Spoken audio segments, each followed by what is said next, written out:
We hear all sorts of horror stories about the last few months of production and how everything on the movie changed and it was all tossed up in the air and rejiggered at the last minute, hopefully to great success, and it made the movie great at the end. And a lot of people ask, like, why does that happen? How come it's not clear from the very beginning? And I have two parts to that answer. The first one is it's hard. It's really hard to tell a story well. I think if it were easy, we would just figure these things out up front and then we just go make them. And the movies would cost a lot less. They'd come out a lot quicker because it would be easy and we would just be manufacturing them. But it's not a manufacturing process. It's a creative process. And the fact is, we are often finding the story as we go through it. And I used to be very frustrated with this and thinking about the point of view. It was like, well, why can't we just spend all the time finding the story and then when we're done with that, then we'll go make it. The fact is, you find better ways to tell the story as you're making it. And we've kind of learned to embrace that to some extent and understand that that is part of the process. Now we're shifting our approach as best as we can to minimize the impacts of that, try to make the big decisions as early as we can and avoid those big changes coming late. But sometimes you do discover something that's going to make the film a whole lot better, and you don't want to just leave that sitting on the table. If you found something that you know is going to tell a better story and it's going to make it a more compelling movie, you have to try to do that. So you can't just let it go. So I think that's part of what happens is we're always trying to make it better. There's maybe another way to look at this too, which is the fact that because part of the process that we have for a big feature film and development like this is we do kind of go into it knowing that we're going to figure it out along the way, and we usually do. We're usually very successful with that.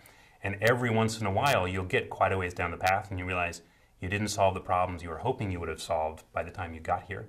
And now there is something you have to be really aware of, that it's going to be really hard to solve those problems. Then you have to really jump on it and figure it out.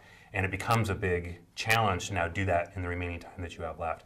So I think about a little bit of the movie Perfect Storm, where all the guys go out on the boat and they tackle the storm. And the question I had when I watched the movie is like, why didn't they just turn around? It's ridiculous. You know this incredible storm is coming up and you're all going to get killed, so just go back. And when it was put in perspective for me, someone explained, no, you don't understand.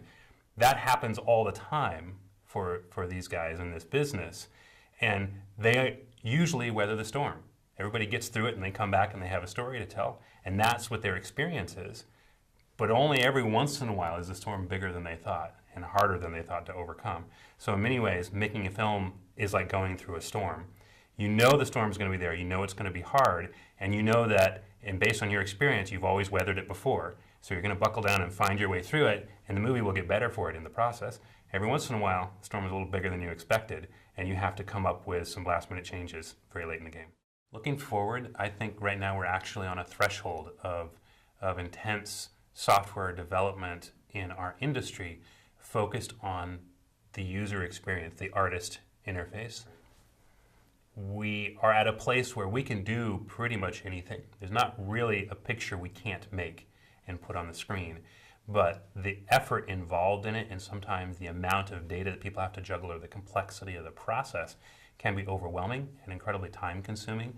And I think right now we are seeing the shift to much more artist-friendly interfaces in the software, a real emphasis on user experience and user interface focus, and that's going to transform our industry, I believe, in the next decade. And I'll give you some examples. Things like massive ray tracing and global illumination in rendering technology has changed the way we think about lighting. So instead of thinking about managing hundreds of depth maps for shadows and grouping different objects together and sort of trying to push massive amounts of data through a renderer, lighters are able to think a lot more about actually lighting the scene, where they're placing the lights and having the computer simulate them in a much more believable and realistic way, getting artistic feedback quickly from it at a low sample quality, and then sending that off to a farm to complete for a high quality with something that still very accurately resembles the preview that they've gotten. So we're going to see a shift as that becomes commonplace, where lighters are going to be spending a lot less time data wrangling, a lot more time actually creatively lighting the scenes. Another great example is at DreamWorks, we have developed new animation software called Primo, which really puts the interface in a direct manipulation mode for the artist. So animators are now working with rigs, which are live, real-time, high-performance rigs of the full resolution model, and they're interacting with them using a stylus and a Cintiq screen, where they can just touch on the face and drag it into position almost like sculpting a clay character. this is completely different from the idea of selecting and moving bones or adjusting joint angles or a bazillion parameters in a little interface with floating icons around the character face that we may have done just a few years ago.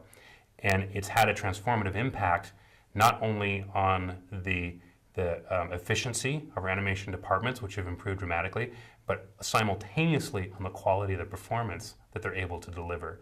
So I think we're starting to see these breakthroughs in the artist experience interacting with the technology that are going to have a huge impact on how we look at scheduling, but also how we look at the artistic quality and what's important for an artist to understand when they go into it. It's going to be much less about the technical skills on the computer and much more about the artistry and the craft.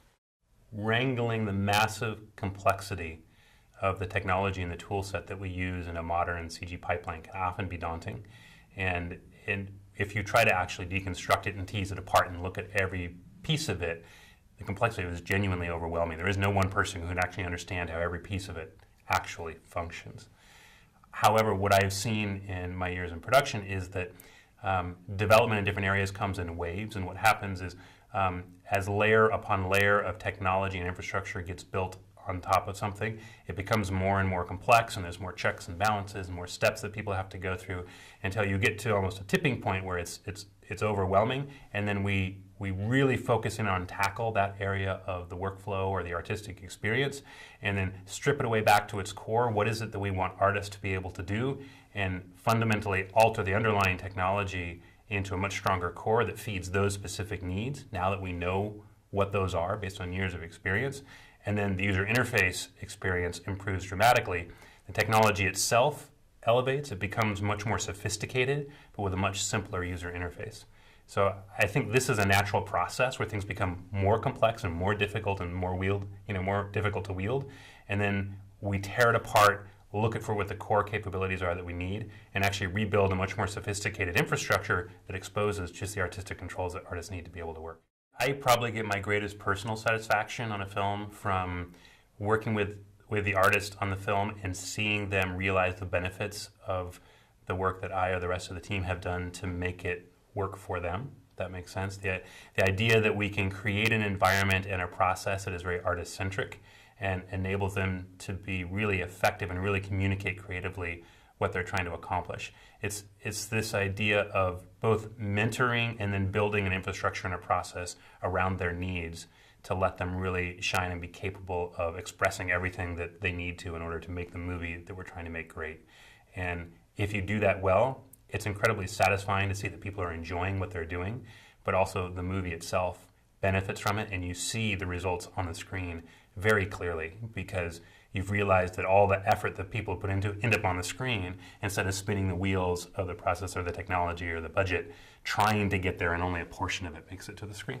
FMX, I think, is my favorite conference of the year because it brings together so many people across our industry, and it seems to be really focused on the needs specifically of practitioners in this business. So there's a lot of exchange of ideas, of workflow, of ideas, of creative ideas as well. And I get to see what's going on around the world with all the people who are the best in the business, and I get to interact with colleagues that I may not have seen in many years. And I feel like it's just extremely well distilled into the stuff that matters to me as a filmmaker in this world of computer graphics, and that's why I look forward to it every year.